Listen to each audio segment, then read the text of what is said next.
Just add to that. How do you institutionalize innovation as a process? So, I would put it a little differently at this point, right? Innovation is important, okay? As long as it can do good to your company. Innovation sometimes can do harm as well. Okay, I'll give you some very different perspective here. When you start innovating after ideas, India is not so mature enough in filing patents, as Raj pointed out. Right? India is not so much. We are as an economy, as a construct, we're not so mature the way US is, right? So you innovate and you patent and you can make money on that patent. So when I say innovation can be doing good to your organization, it can also do harm. Every organization has a DNA, okay? That DNA now, and you gave a very good example. Mahesh gave a very good example about Apple. Apple innovated on a certain concept. Now they kept monetizing up to a next wave that will come up, okay? And they are a successful company. Google, on a different hand, have a different way of innovating and have making money.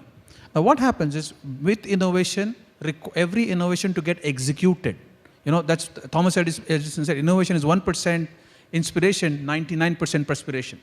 You need to back it up with right resources, people, money to execute and monetize it, right? Now, if you're going to pick up one idea and monetize it, and by the time it's not even matured, and you're going to go to the next one, it's always going to be a difficult proposition. So what we do, right, within the company, we continue with, say, every year, when you do a 3-year planning, we pick up about 20-25 ideas. We always have an inventory of 20-25 ideas. But it's important then to back up. Which are the 2 or 3 you're going to back up this year, right? So when you do an ideation, okay, generally innovation always get associated with something big, something disruptive, and that's going to be a game changer. Not the case. Not all the time it's going to be. Innovation can be something small that can make small difference either in the revenue, cost, or customer satisfaction. So you need to build this inventory, look at your resource pool, right? And then start putting a roadmap, which one you're going to back when, and which one has a better ability to monetize. Understand, it has to monetize. Else, it's to my view, too many innovations can also be harmful for the company. So one last question and over to you guys. And it just comes from something that Kumar said. So I think Steve Jobs was once famous for saying, so he said, they asked him, so tell us about the consumer research you did to come up with the iPhone. He said very clearly, you know what? If I go to a consumer, he's not going to say that I want a keyboard, I want a phone without keys, without a keyboard, because the consumer doesn't know. So, I mean, your point was, one part of innovation is what does the consumer want, give it to them. And the other part is really, what does the consumer want that the consumer doesn't know that they want, and how do you find that? So, any thought on that? Yeah, actually, it's a very interesting thing. You see, sometimes, especially, if you're trying to carve out a new path, okay, where something doesn't exist, then you got to simulate that in your mind and be prepared to the fail that maybe it clicks, it doesn't click. That's why it needs to be very adaptive. But yes, you need to simulate that if I did this, put yourself in the shoes that if would this appeal to me?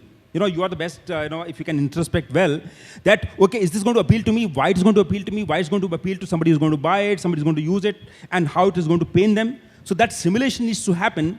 And if you're at the leading edge of any solution in any field, okay, that needs to be created by you.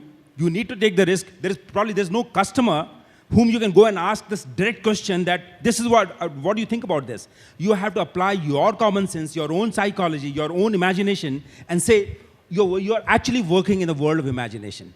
Okay, and here the chances of what you create are not as deterministic that a known problem I have got, and I know somebody gave me the feedback and I can solve it exactly right. But then if you crack that, that's a risk you're taking. And a certain bandwidth of the organization, once it has the leeway, that is, if you've already got some business which is creating revenue, then by design, do park yourself. That's my philosophy, that do park yourself in that experimental nature, that these are the things that are going to happen. And as soon as you realize that this is not going to be worth it, it's not going to click, be very bold brave about killing that idea. But to keep the world of imagination is very important for creating new solutions in any field.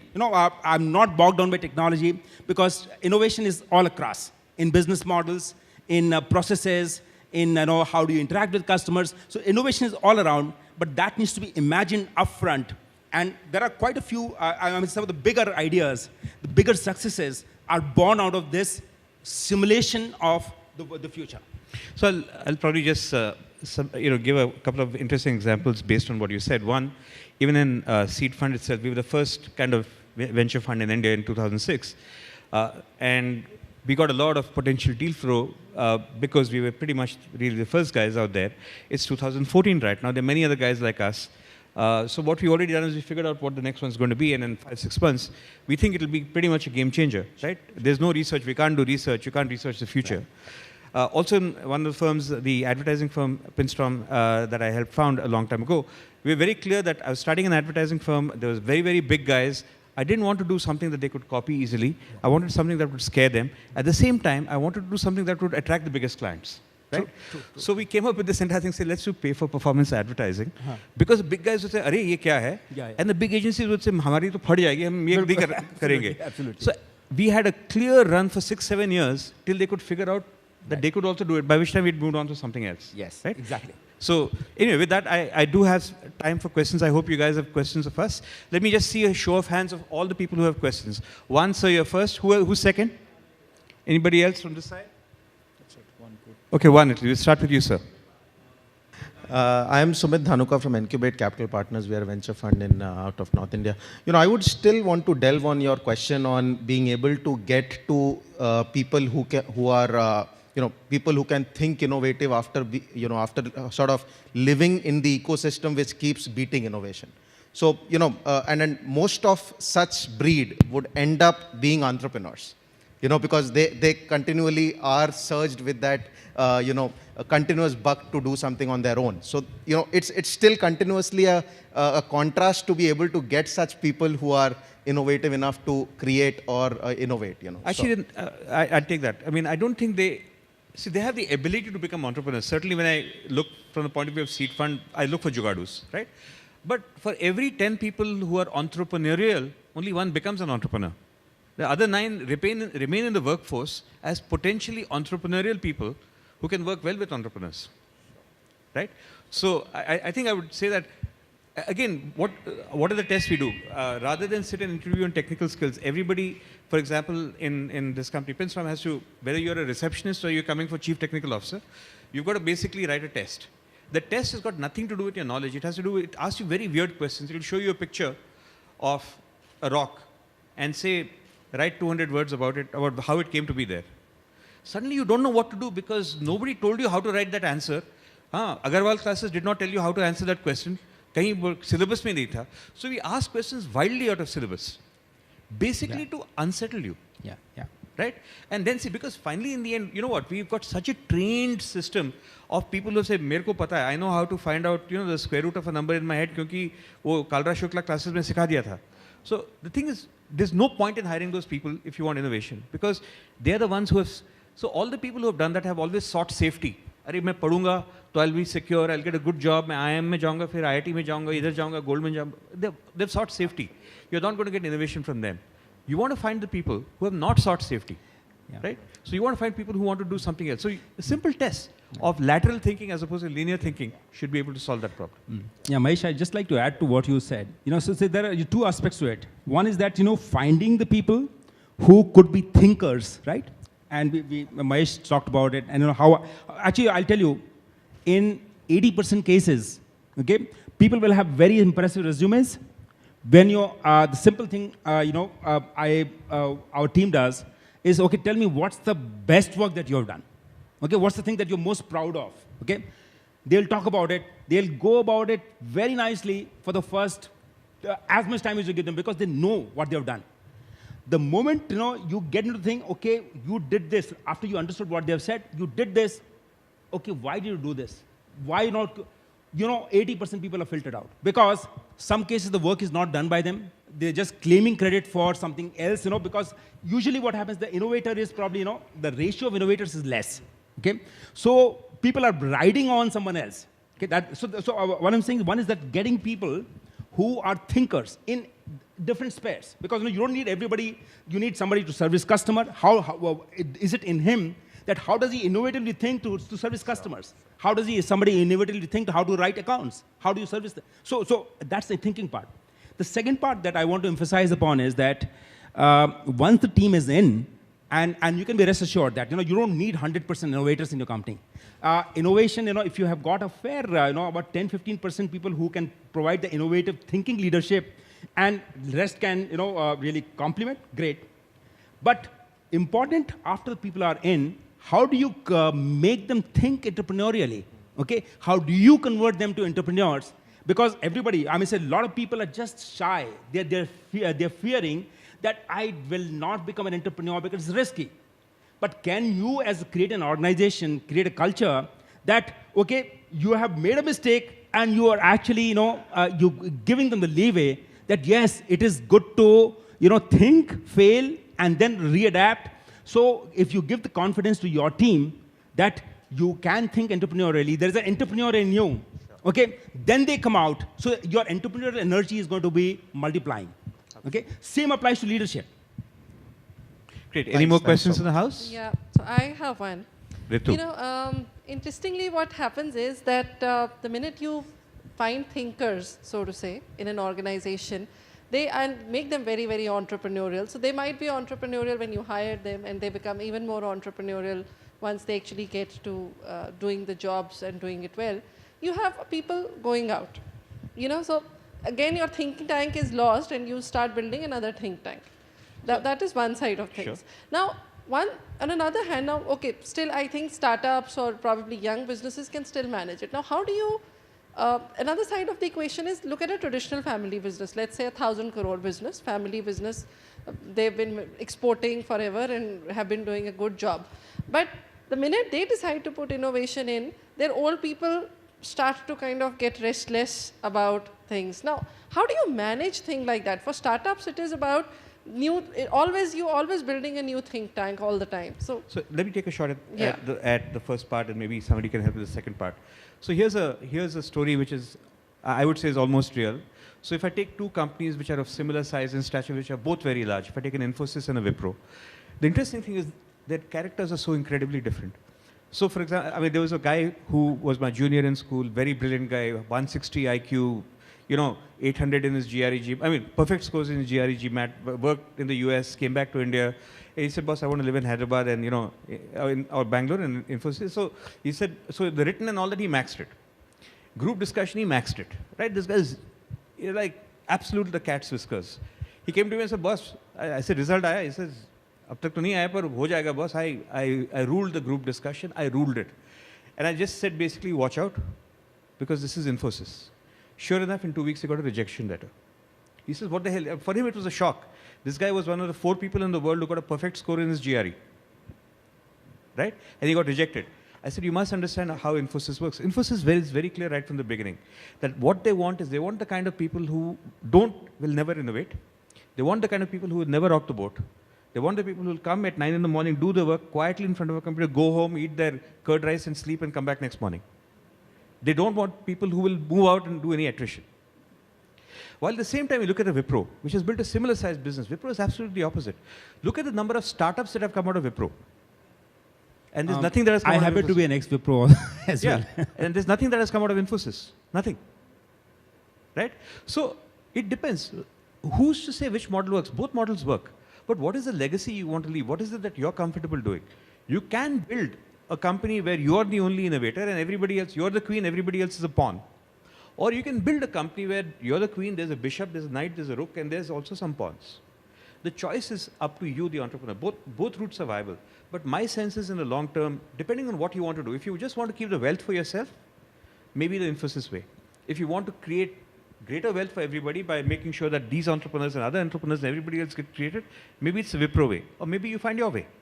I think these are decisions that you take. I'm not saying one is good, one is bad. But there are two large companies which have been successful with absolutely divergent operations. Second to your question of how does a Lalaji give up control, and I'll probably ask for these. So finally it comes down to the Lalaji. What does he want from his business? Does he want, and there are very successful Lalaji businesses. Birla is a very successful Lalaji business. Tata is a very successful Lalaji business. Star TV is a very successful Lalaji business run by a Lalaji called Murdoch and his betas. So you know finally in the end that lucky sperm, that whichever person his sperm landed in is going to own the company. So at that point, it's your decision who you want as your CEO or manager, and what powers do you give him? The interesting thing about Star TV is it has always been able to find people who don't have the desire for ownership, right? But who have a desire for high salary and who also have a desire for entrepreneurship. And there are others who say, boss, now some kind of people will work well there. And in fact, the people who end up running these companies rarely become entrepreneurs by themselves because they like it. My job is to run business for Lalaji. And there's nothing wrong. That's perfectly fine.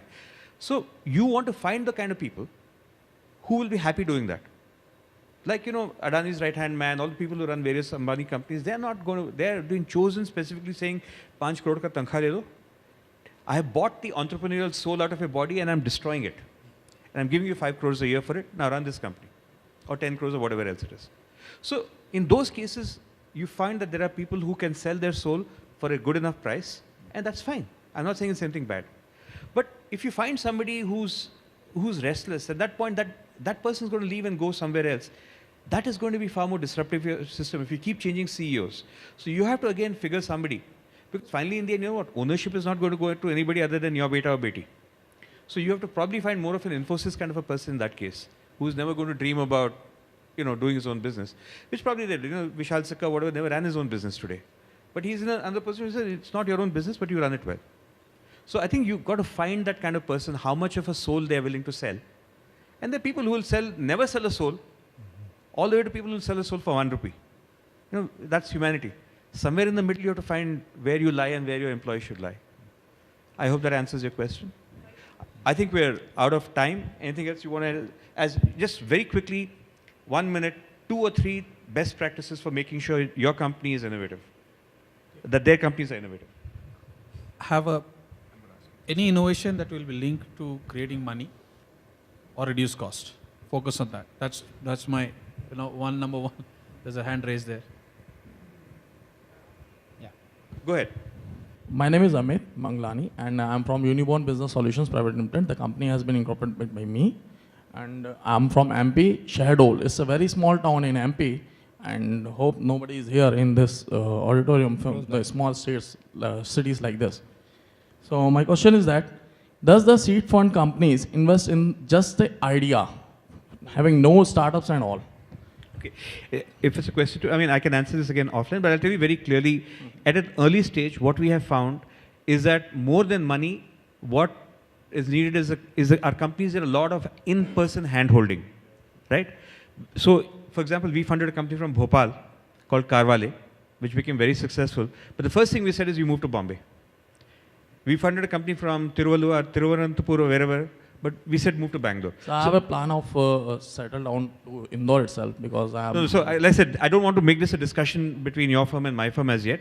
I'm Mahesh at seedfund.in. You can email me and so on and so forth. But broadly speaking, any early stage fund will invest in an early stage company if they're close by. Because we can't keep flying to Bhopal and Jumri Talaiya every week to sit with you. So you'll say, Abhi ke liye idhar aa jao. Right? Then later on you can grow and go back. So typically location is going to be a problem for an early stage investment. But if you're already a well-established company, you have a 20,000 person factory running in Guwahati, it doesn't matter. I can write a check and mail it to you and buy an investment to you because you're already established. I hope that answers your question, sir. Thank you. So we'll come back to your guidance for entrepreneurs. Keep focus on money, right? That's a very important aspect about any part of our innovation. Second, when you're doing innovation, keep collecting ideas. Need not be immediately executed based on a priority. Create a pool. Don't get too much into innovation fad, is my view. Pick up those that are relevantly going to contribute to your 1 year, 2 year, 3 year agenda, right? Sometimes in that process, you may keep looking for what's going to be something big that you want to back it up. Keep searching for that. But that can be potentially disruptive and can be game changer for your company, right? Third, keep looking at your resource and money. Any innovation that you want to back will require resources and money from the execution point of view. No innovation is good if it's not executed, right? So you have to have money and resources to even execute those, or else you talk about innovation, someone will take that innovation and make most of it. Apple did that. Apple never invented the first MP3 player, right? They picked up the idea, they focused on experience, they made a successful brand out of it.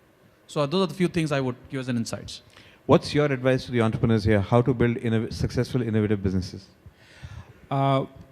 I will think that the successful innovative business, if your business depends on the differentiation that you're creating, and and the differentiated business by it just so happens are also the businesses which can give you good margin, right?